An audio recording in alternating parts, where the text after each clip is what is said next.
फल है, an apple a day keeps a doctor away. इसमें आपको मिलते हैं विटामिन्स, मिनरल्स, फाइबर, एंटीऑक्सीडेंट्स। दुनिया जहान की कोई ऐसी नेमत नहीं जो इसमें ना हो।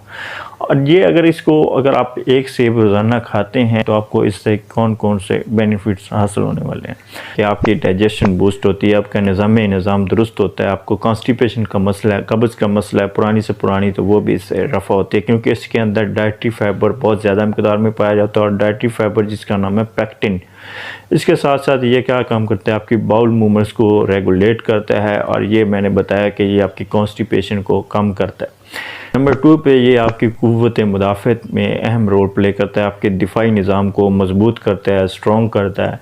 अगर आप एक सेब रोज़ाना खाते हैं तो इसके अंदर आपको मिलता है विटामिन सी, और विटामिन सी जो है बज़ाते ख़ुद एक एंटीऑक्सीडेंट है जो कि आपकी बीमारियों के ख़िलाफ़ फ़ाइट करने में मदद देता है। एक सेब रोज़ाना खाया गया आपकी बॉडी को तवानाई फ़राहम करता है, आपकी हड्डियों को मज़बूत करता है और